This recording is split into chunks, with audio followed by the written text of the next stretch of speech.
오늘 예배 가운데 큰 은혜가 임하기를 소망합니다.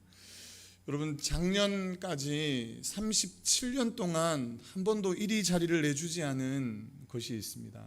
그것이 무엇이냐면 사망률 1위를 한 번도 1위의 자리를 빼앗기지 않은 것이 있는데, 그것은 우리가 알고 있는 것처럼 암입니다.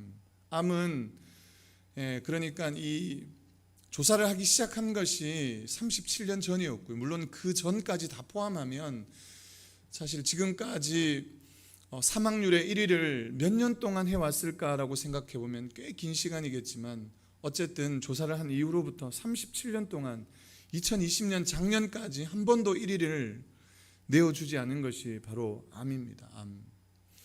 특별히 우리가 암을 무서워하고 두려워하는 이유 중에 하나가 뭐냐면, 모든 암들이 두렵지 않은 암이 어디 있겠습니까마는 모든 암들 다 두렵고 무섭지만 그 중에 췌장암이 몇 가지 암이 있는데요, 그 중에 췌장암이 위험의 요소가 굉장히 높다고 이야기를 합니다. 그 이유가 무엇이냐면, 여러 암들은 그 암이 발생을 하면 몸에 이상 징후가 조금씩 느껴진다는 거예요.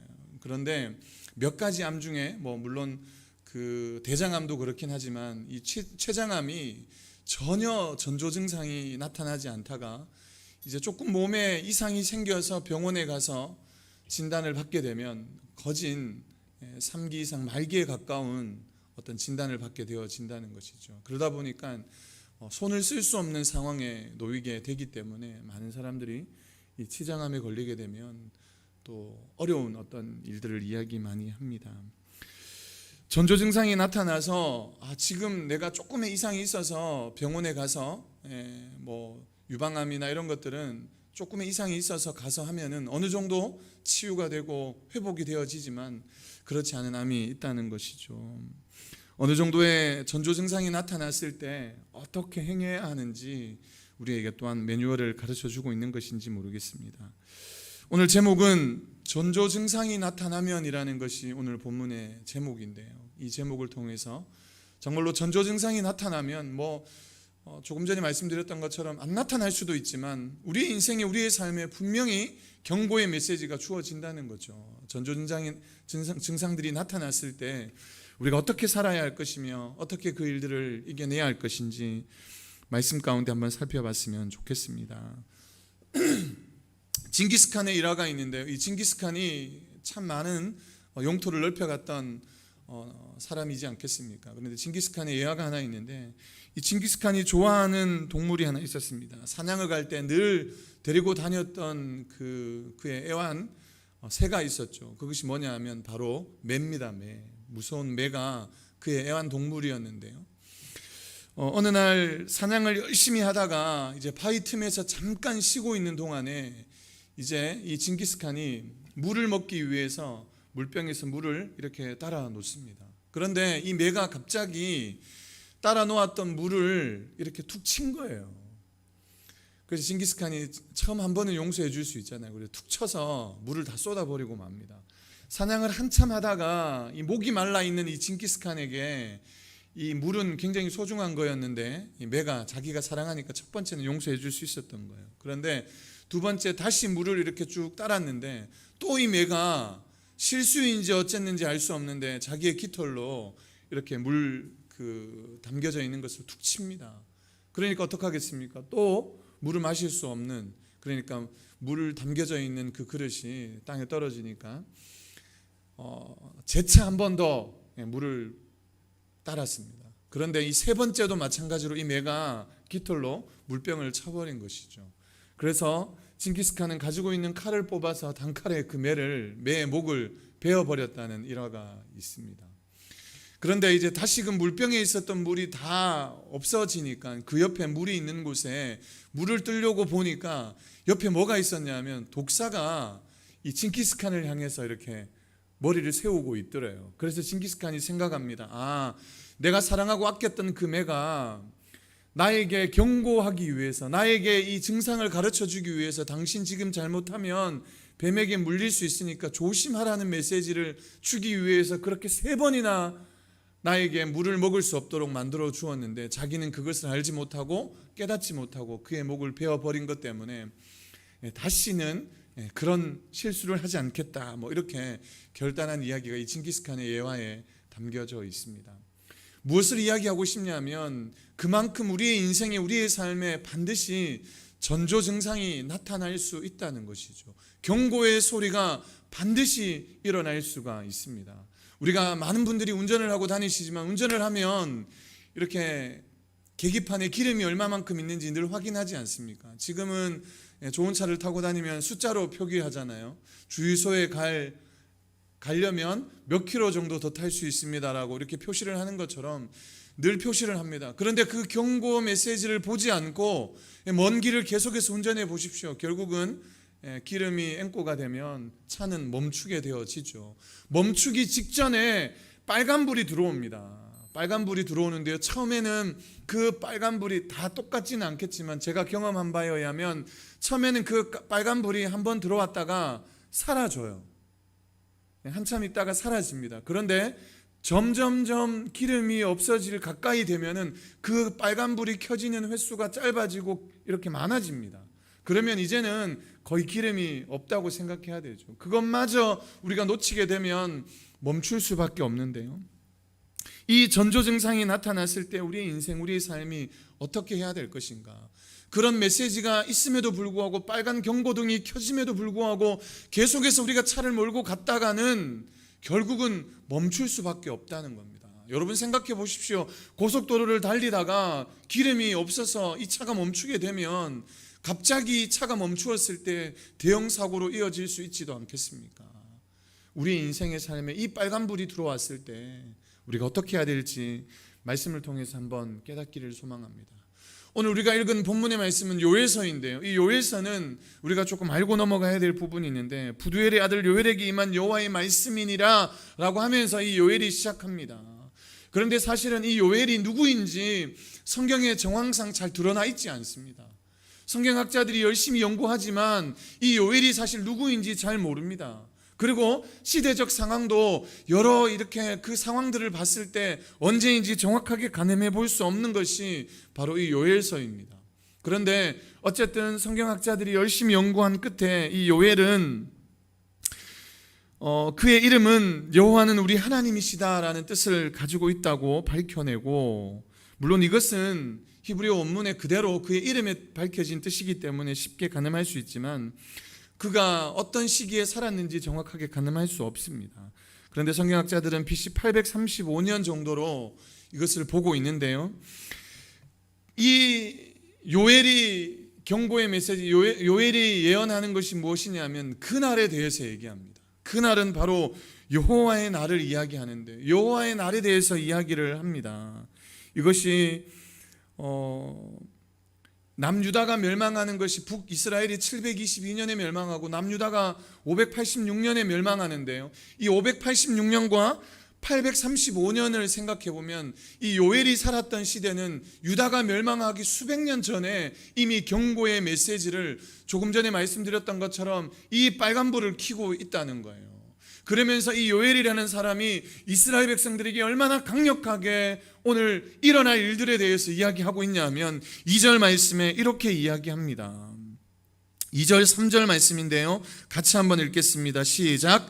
늙은 자들아 너희는 이것을 들을지어다. 땅의 모든 주민들아 너희는 귀를 기울일지어다.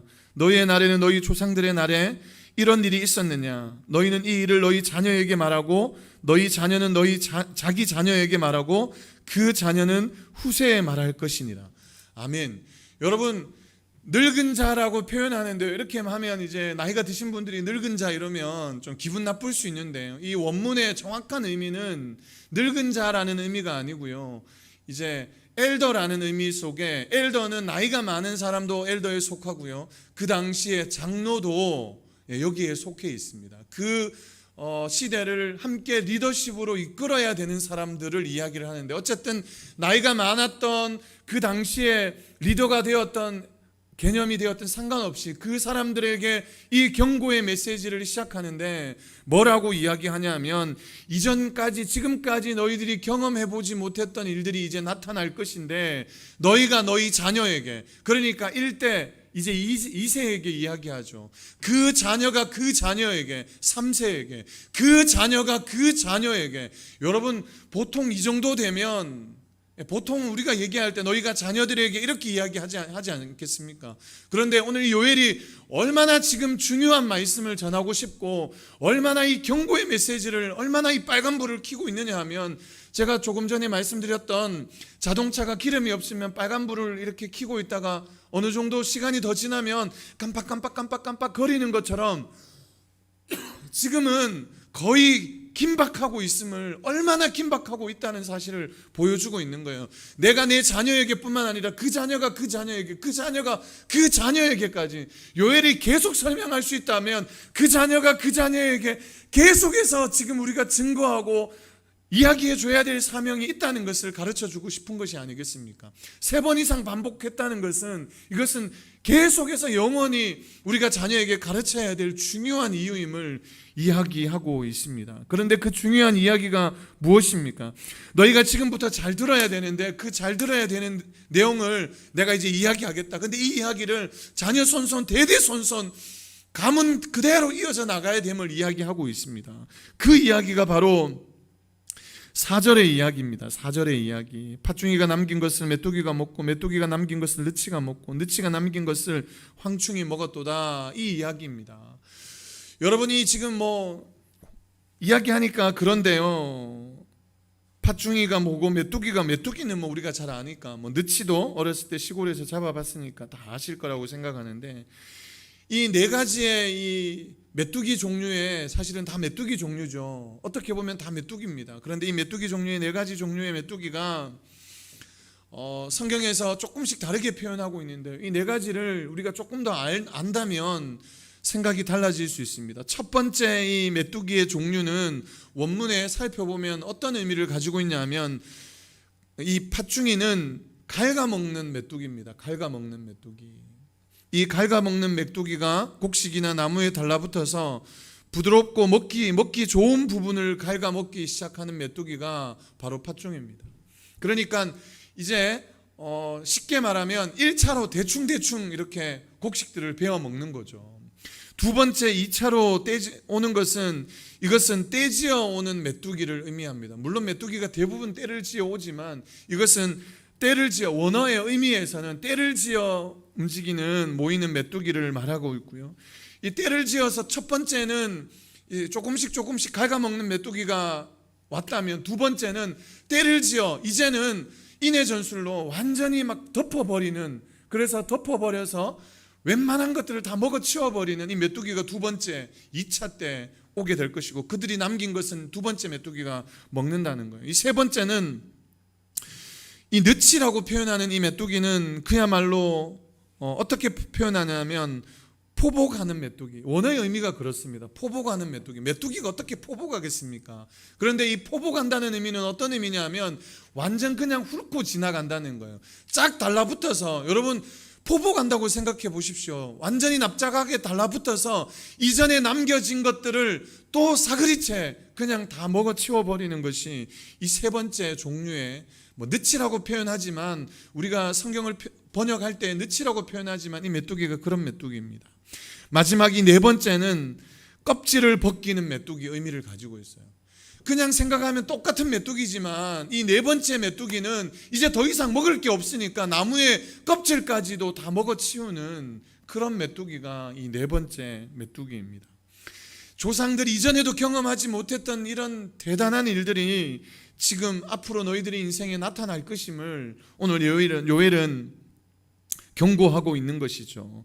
4번째 4차에 걸친 이 메뚜기의 때의 공습으로 인해서 그 싱그럽게 초록 색깔이었던 모든 것들이 흔적도 없이 사라지고 음울한 그 회색빛으로 바뀌어져 갈 수밖에 없는 상황을 오늘 요엘은 경고하고 설명하고 있습니다.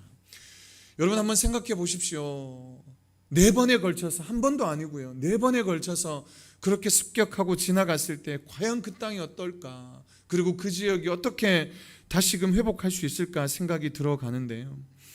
여러분, 한 번의 재앙이 뭐 그리 대단한 일일까 생각할 수 있지만 2020년에 우리가 잘 알고 있는 것처럼 작년에 참 많은 일들이 세계 곳곳에 일어났지 않겠습니까? 코로나 때문에도 힘들지만 홍수 때문에 또 이 메뚜기 떼 때문에도 참 힘들었던 세계 많은 곳에서 어려움을 당했는데요. 그 작년 동아프리카에 강타한 이 메뚜기 떼의 습격으로 1300만 명이 하루를 굶어야 하는 그 식량난을 겪게 될 만큼 엄청난 양을 이 메뚜기 떼가 4번에 걸쳐서 지나간 게 아니고요, 한 번에 걸쳐서 지나간 그 메뚜기가 1300만 명이 먹어야 할, 하루 동안 먹어야 될 그 식량을 송두리째 뺏어간 것이 바로 이 메뚜기 떼였습니다. 그리고 하반기에는 다시금 몰려오는 그 메뚜기 떼가, 더 강력한 메뚜기 떼가, 코로나 때문에 사람들이 막 다니면서 많이 활동들을 못하니까 메뚜기 떼가 더 많이 득실거렸다고 하는데요, 하반기 때는 2만 5천만 명이 하루 동안 먹을 만큼의, 그러니까 그들이 다시금 말하면 엄청난 식량난을 겪어야만 하는 어려움을 겪었다는 것이죠. 2,500만 명이 하루 동안 먹어버릴 양을 그 동아시아에, 동아프리카에 그렇게 내렸다는 거예요. 이것은 한 종류의 메뚜기 떼가 지나갔는데도 그렇다는 것입니다. 엄청난 재앙과 엄청난 어려움을 그에게 가져온 것이죠. 지금이야 뭐가 문제겠습니까? 지금이야 거기가 식량난을 겪는다 해도 이웃 나라에서, 지금은 지구가 하나의 촌으로 이루어져 있다고 말하니까 이웃 나라에서 그렇게 식량을 또 돕고 섬기면 충분히 버티고 이겨낼 수 있지 않겠습니까? 그런데 오늘 요엘이 경고하고 있는 오늘 이 4절의 말씀, 그러니까 팥중이가 남긴 것을 메뚜기가 먹고 메뚜기가 남긴 것을 느치가 남긴 것을 황충이 먹었다고 말하는, 그러니까 초토화시키겠다는 이 말씀을 우리가 좀 생각해 보면 과연 어떻냐 하는 겁니다. 제가 농사를 잘 짓지 않아서 농사에 대해서 잘 모릅니다. 저는 뭐 도시에서 나고 자랐기 때문에 이렇게 막 농사 짓는 모습들을 보면서 자라지 않았기 때문에 잘 모르지만, 그런데 얼마 전에도 누군가 이렇게 감자를 이렇게 또 주시기도 하고, 그 다음에 뭐죠? 그 마늘을 이렇게 좀 주시더라고요. 제가 받으면서 보는데 한쪽에 저한테, 제가 이런 말씀 드리면 그렇지만 저한테 주는 마늘은 그렇게 좋은 마늘이 아니었어요. 따기 힘든 마늘, 작은 마늘은 저한테 주고, 이렇게 쭉 한쪽에 쭉 널려져 있는 것들이 있더라고요. 그래서 제가 그냥 호기심에 물어봤어요. 호기심에 물어보니까 저기 널려져 있는 저 마늘은 뭐냐고 물어보니까 씨앗이래요. 씨마늘이래요. 씨마늘. 그리고 감자도 이거는 어느 창고에 이렇게 보니까 씨감자라고 이렇게 좋은 감자들이 있더라고요. 무슨 이야기입니까? 우리가 알고 있는 것처럼 그 씨감자는 씨는 씨가 되는 것들은 여러분 진짜 어려워도 먹을 게 없어도 안 먹는다고 하잖아요. 그런데 지금 초토화시켰던 4번에 걸쳐서 4차에 걸쳐서 메뚜기 떼가 습격해버리고 나서 한 해 동안 먹을 게 없으면 한 해 동안은 뭐 힘들게 사는 거 괜찮을 수 있습니다. 그런데 그 씨앗 되는 것까지도 다 먹어치웠던 이 메뚜기 떼 때문에 2년, 3년, 4년을 고생해야 되는 그 어려움을 겪어야만 하는 이 상황들이 이렇게 우리에게 올 수 있다는 것을 요엘은 경고하고 있는 것이죠. 물론 제가 말씀드렸던 것처럼 586년 BC 586년에 유다가 멸망하지만 그 멸망을 당할 상황도 이 요엘은 이미 경고하고 있는 것이지만, 그것뿐만 아니라 이제 인류의 이 종말을, 인류의 마지막을 예언하는 모습이 이 요엘이 이미 구약시대 때 말하고 있는지도 모른다고 성경학자들은 이야기하고 있는 것이죠. 우리의 인생에, 우리의 삶에 분명히 경고의 메시지를 지금 주고 있는 겁니다. 가깝게는 586년에 남유다가 멸망할 그 위기에 처했던 상황들을 보면서 경고한 것이라면, 여러분 우리가 앞에 놓여질 수많은 상황들을 보면서 우리가 어떻게 살고 우리가 어떻게 그 위기를 이겨내야 할 것인지 다시 한번 생각해 보아야 하는 것입니다. 포도도 밀도 보학도 수확해야 되는데 모든 수확을 할 수 없는 상황, 어려운 상황을 접했을 때에 이들이 맞닥뜨리는 것은 도저히 감당할 수 없는 아픔과 어려움, 여러분 이 눈물들이 그들 가운데 맺히게 되는 겁니다. 먹을 것이 별로 없으니까 무슨 그게 큰 대수고 문제냐라고 말할 수 있겠지만, 여러분 먹을 것이 없어 보십시오. 먹을 것 때문에 이제 전쟁이 나고 먹을 것 때문에 서로 싸우고 죽이고 헐뜯고 이런 일들이 비일비재하게 나타나지 않겠습니까? 여러분 어느 순간에 식량이 어떤 것들이 줄어들기 시작하면 우리는 잘 알고 있습니다. 그 줄어든 식량에 대해서, 줄어든 곡식에 대해서는 가격이 엄청나게 폭등하게 되어 있습니다. 별로 수요가 많이 없는 것들은 이제 금액이 올라가게 되어지는 것이죠. 그 당시에 많은 사람들이 먹을 수 있는 그 식량이 이제 하나도 없다고 생각해 보십시오. 그 전에 묵은 쌀이라도 있었다면 그 묵은 쌀도 이제는 그것도 쉽게 돈으로 바꿔 먹을 수는 없는 상황이 되어지는 겁니다. 그만 덩이 갖다 주고 쌀 하나 가지고 와야 되는 그 상황이 생기지 않겠습니까? 그러면 거기서 끝나겠습니까? 그렇지 않은 것이죠. 폭동이 일어나고 이제 그거라도 먹고 죽어야 되겠다고 생각하는 사람들 때문에 엄청난 위기와 어려움과 이제 온 세계가 온 곳이 이제 혼란스러운 상황들이 놓여질 것임을 이 요엘이 정확하게 이야기하지는 않지만 놓여질 그 상황은 우리가 잘 알고 있다는 것입니다. 엄청난 어려움과 재앙과 위기가 찾아올 수 있다는 것이죠. 곳곳에서 굶어 죽고 맞아 죽고 찢겨 죽고 그런 죽음의 소리가 이제 곳곳에 나타나게 될 것이고 그것 때문에 곡하는 소리가 끊이지 않게 될 것임을 우리에게 보여주고 있습니다. 그런데 오늘 요엘은 5절 말씀에 그의 해결책을 이야기해 주고 있어요. 뭐라고 말씀하냐면 취하는 자들아 너희는 깨어 울지어다. 포도주를 마시는 자들아 너희는 울지어다. 이는 단 포도주가 너희 입에서 끊어졌음이니 라고 말합니다.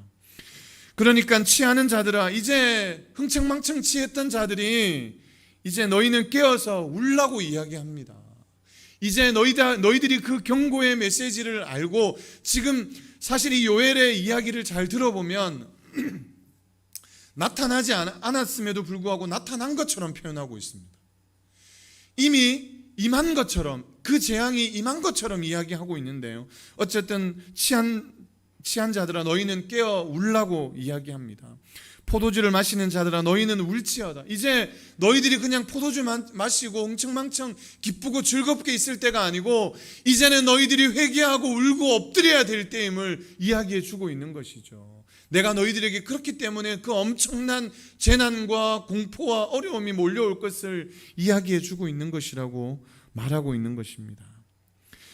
유다가 망하는 것은 수백 년 뒤에 일어날 일이지만 이 시대를 이끄는 세대, 그러니까 장로들을 모아놓고 리더십들을 모아놓고 그들에게 설명하는 거예요. 너희가 이 말씀을 잘 들어라. 앞으로 너희들에게 장차 다가올 재앙은 너희들이 감당할 수 없는 엄청난 위기와 어려움이 올 것인데 그 사실을, 그 사건에 대해서 너희들만 알지 말고 이제 너희들이 깨어서 근신하고 기도하고 울고 엎드리고 뿐만 아니라 너희 자녀가 그 자녀의 자녀가 그 자녀의 자녀까지 계속해서 이 말씀을 증거하고 가르치라고 우리에게 이야기해 주고 있는 것이죠. 이러한 경고의 메시지를 듣고 돌이키라는 것을 우리에게 설명해 주고 있는 것입니다. 위기의 상황, 어려운 상황이 찾아왔을 때 어떻게 그들이 살아야 할 것인지 가르쳐 주고 있는 것이죠. 저는 그러면 이 위기의 상황이 우리에게 찾아왔을 때 이스라엘 백성들에게 북이스라엘은 벌써 망했고 물론 지금은 망하진 않았죠. 그런데 앞으로 망할 것이고 그리고 남유다도 망할 것임을 설명하고 있는데요. 이 위기가 찾아올 것인데 너희들에게 과연 이 위기가 어떻게 해서 찾아왔는지 우리에게 설명하면 그 설명된 이야기를 잘 듣고 우리가 잘 찾아보면 해결책도 그 안에 다 담겨져 있다는 것입니다. 무엇 때문에 우리가 잘못했는지를 알고 그 길에서 돌이킬 수만 있다면 우리에게 다가오는 재앙을 피할 수 있다는 것임을 우리에게 설명해 주고 있는 것입니다. 여러분, 물론 이 시기가 더 빨리 올 수도 있었을 것이고요. 조금 더 늦게 올 수도 있었겠지만 어쨌든 우리는 정확하게 역사의 사실을 알지 못하지만 586년이 아니라 그 이전에 북이스라엘이 망할 그때쯤에 남유다도 망했을지도 모릅니다. 그런데 이 경고의 메시지를 듣고 계속해서 말씀을 이어나가는 사람이, 깨어 근신하는 사람이, 기도하는 사람들이 있었기에 늦춰졌을지 모를 뿐이고, 그리고 지금도 우리에게 이 경고의 메시지를 통해서 우리가 말씀 가운데 돌이켜야 되는 삶이 있을지 모르겠다는 것이죠. 그런 의미에서 과연 이스라엘 백성들이 어떤 인생을 살았고 무엇이 문제였기에 그들 가운데 이렇게 왔을까 하는 겁니다. 제가 이것을 조금 쉽게 정리하면 이렇습니다. 이스라엘 백성들이 출애굽하지 않겠습니까? 그 출애굽기에 보면 그 애굽 땅에서 종로를 타다가 결국 하나님께서 모세를 통해서 이제 출애굽해서 가나안 땅, 그들에게 약속한 가나안 땅으로 그들이 옮겨가고 있었습니다. 그런데 얼마 동안 그들이 종로를 타며 살아갔냐 하면 430년 동안 종노릇했어요. 400년을 넘도록 종노릇하면서 살아갔습니다. 여러분, 400년 동안 종노릇하면서 그들의 어떤 그 민족이 그 정신을 잃어버리지 않고 살 수 있었다는 것은 대단한 민족입니다. 430년 동안 종노릇하면서 그들이 여전히 여호와를 섬기고 여호와를 믿고 그 모세를 따라갔다라는 것은, 이것은 엄청난 일입니다. 그 말은 무슨 말이냐면 레위기 18장 3절에서 5절 말씀에 보면 이렇게 말씀합니다. 너희는 너희가 거주하던 애굽 땅의 풍속을 따르지 말며 내가 너희를 인도할 가나안 땅의 풍속과 규례도 행하지 말고 너희는 내 법도를 따르며 내 규례를 지켜 그대로 행하라. 나는 너희의 하나님 여호와이니라. 너희는 내 규례와 법도를 지키라. 사람 일을 행하면 그로 말미암아 살리라. 나는 여호와이니라. 여러분, 이렇게 말씀하고 있는 것처럼 그들이 살고 그들이 살아날 수 있는 방법은 바로 애굽을 닮아가지 않고 가나안을 본받지 않는 거였습니다. 430년 동안 죄송합니다.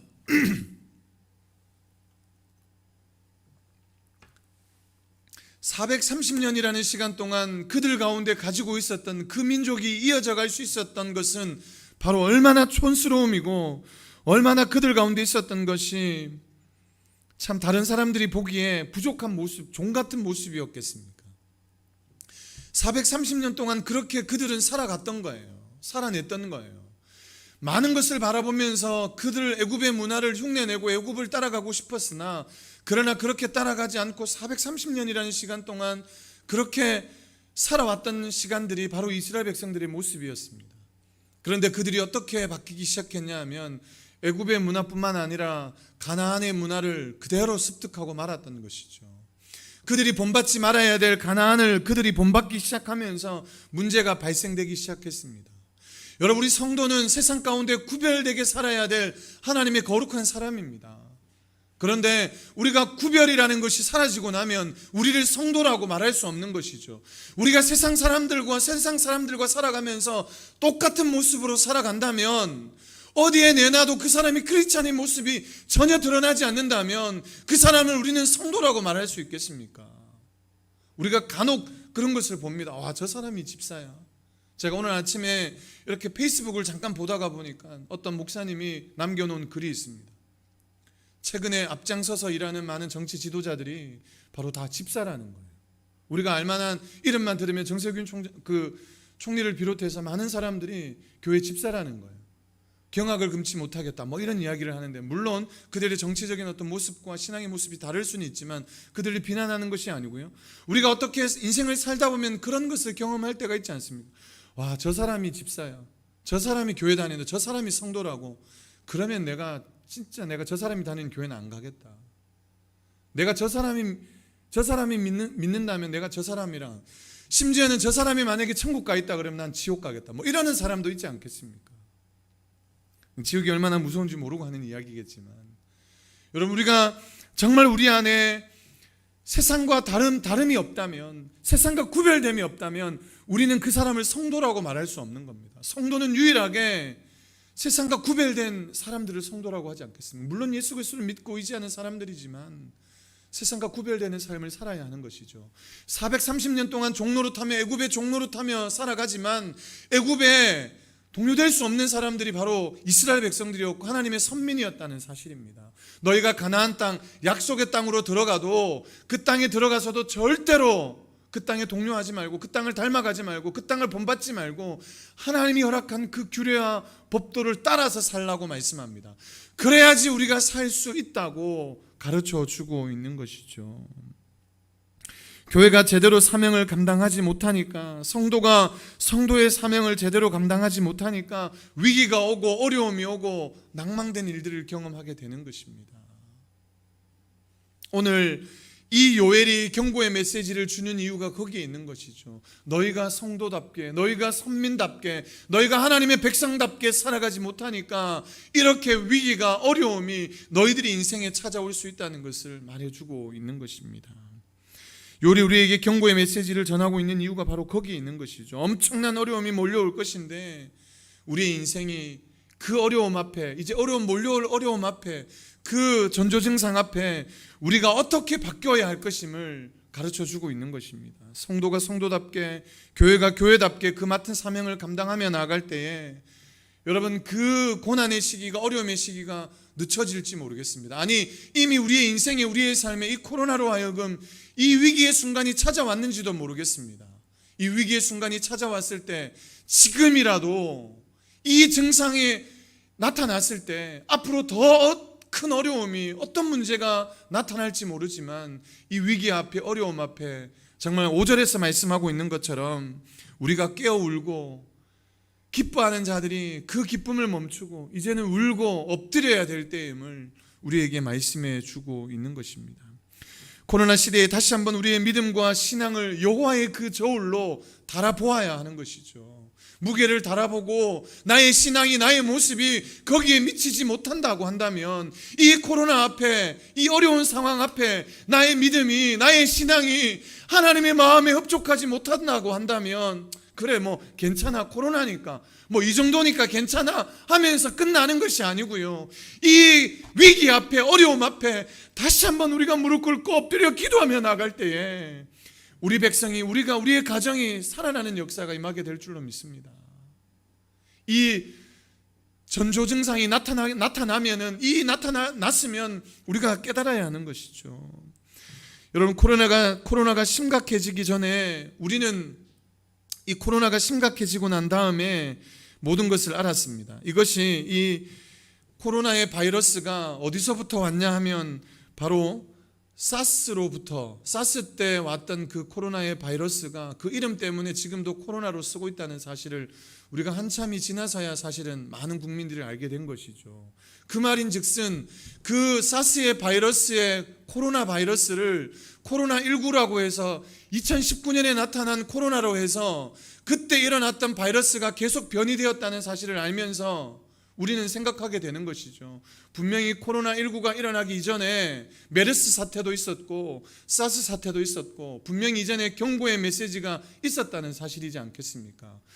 이것을 사스도 마찬가지고요, 메르스도 마찬가지고요. 그 치료약을 개발하고 열심히 준비하다가 어느 순간 멈춰져 있었습니다. 이 코로나가 터지기 전까지는 어느 정도의 그 개발들이 많이 멈춰져 있었던 상태였던 것이죠. 백신도 없었고 멈춰져 있었습니다. 그 이유가 무엇이겠습니까? 이것도 지나가면 끝이라는 생각이었던 것 아니겠습니까? 그런데 이미 많은 사람들이 경고했습니다.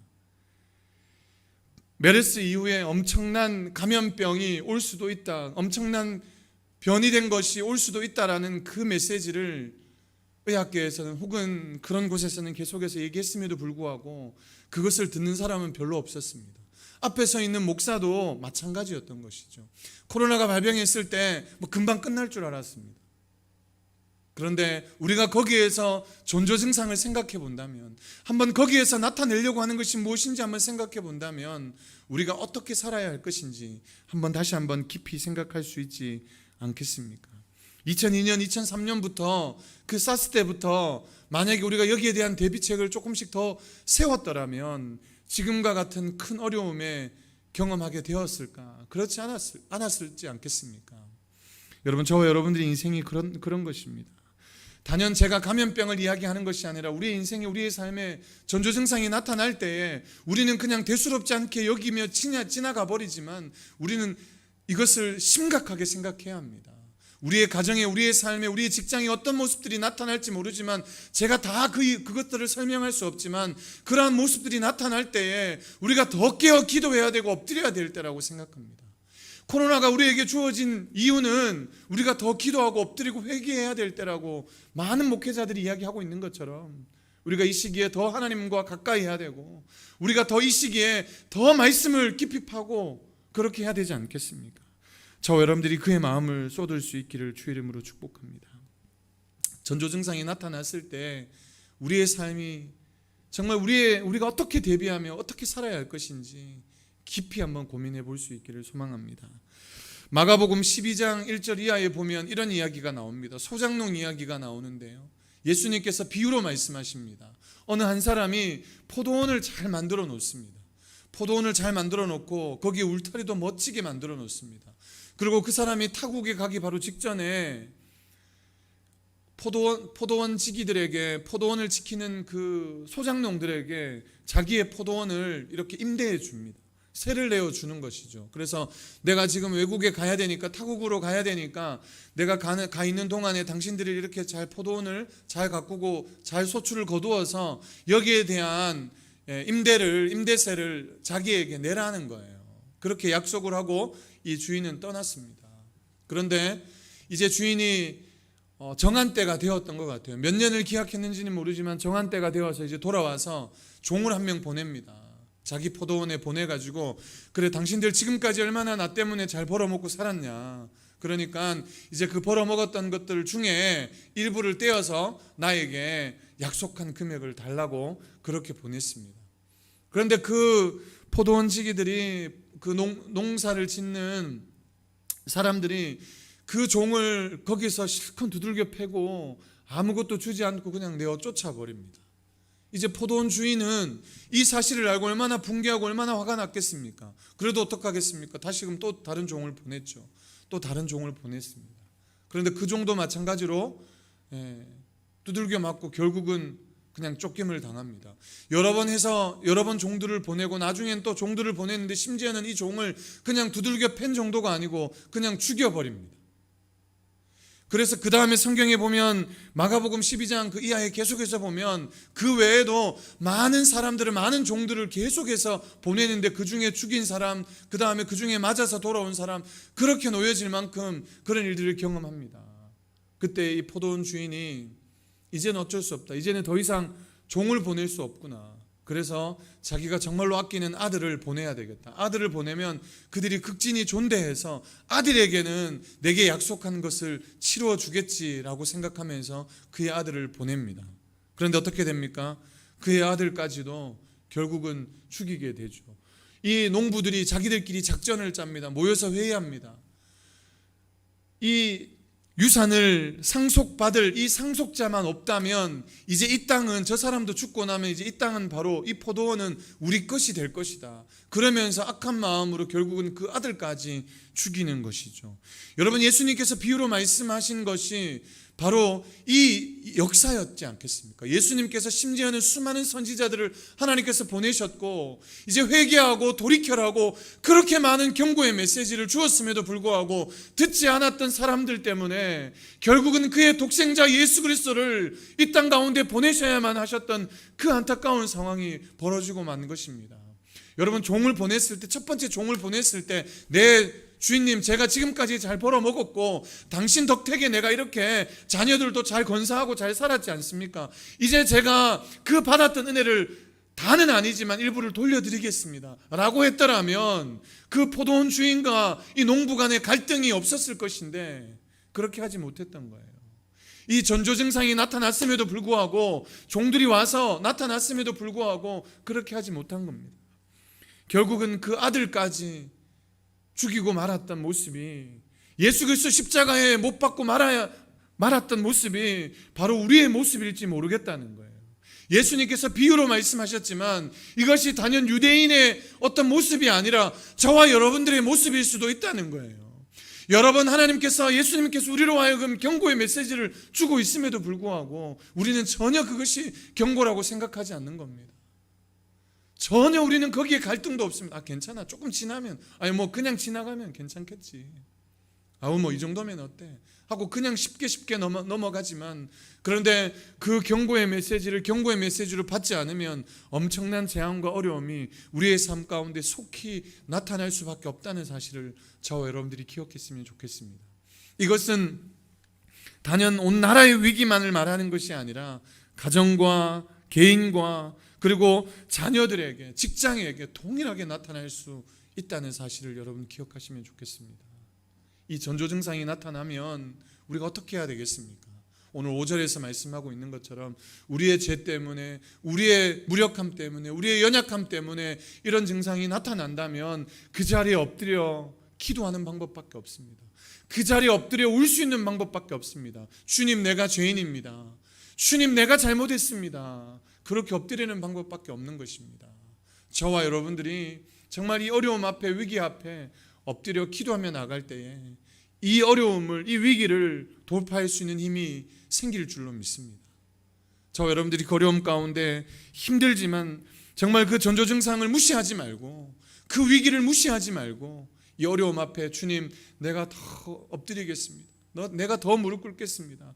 그렇게 정말 예배 드리는 일에, 여러분 말씀 보는 일에, 기도하는 일에 여러분들의 시간과 물질을 더 쏟으셔서 정말 하나님의 나라를 이루어갈 수 있는, 우리의 삶 가운데 더 기쁨을 누릴 수 있는, 이제 단 포도주가 끊어지는 시대가 아니라 여전히 우리의 삶 가운데 주님이 주시는 기쁨의 은혜가 회복되고 살아나는 역사가 임할 수 있도록, 그 전조 증상 가운데 우리의 반응을 온전하게 행할 수 있는 저와 여러분들 다 되어지기를 소망합니다.